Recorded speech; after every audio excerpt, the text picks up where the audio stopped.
Үндсэн хууль дээр маш тодорхой заасан байгаа. Улсын их хурл ерхий сайдыг улсын хурлын дараа огцруулах асуудлыг улсын их хурл өөр шийдвэрлэнэ гэсэн тийм л агуулга байгаа.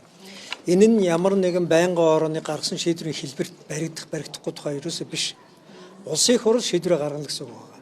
Тэгэхээр улсын их хурл шийдвэрээ гаргах үндсэн хуультай илүү ойрхон зохицуулт нь аль вэ гэдэг талаараас нэлээд сайн ярилцах хэрэгтэй байна. Өмнө нь яг ийм байдлаар шийдвэр гаргаж байсан гэд өөр хоёр дабл стандарт байгаа бол одоо аль нь буруу аль нь зөв гэдэг энэ цаг үеэс эхлээд дахиад урагшаага яах хэрэгтэй, шийдэд явах хэрэгтэй. Нэг л зарчим байгаа. Та бүхэн дөнгөж 100 хоногийн өмнө оюутны засгийн газрыг огцруулахад анх оруулж ирсэн саналыг дэмжиж дэмжихгүй байх гэж улсын их хурлаас асууж ирсэн. Тэгсээс байнгын орооны санал дүгнэлтийг дэмжиж дэмжихгүй байх гэж биш. Үндсэн хууль дээр маш тодорхой нэг заалт байгаа. Байнгын ороонд санал дүгнэлтэд улсын их хурл чуулган танилцуулна л гэж байгаа. Танилцаад ямар шийдвэр гарах гэдэг нь бол чуулганы өөрийнх нь бүр ирэх асуудал.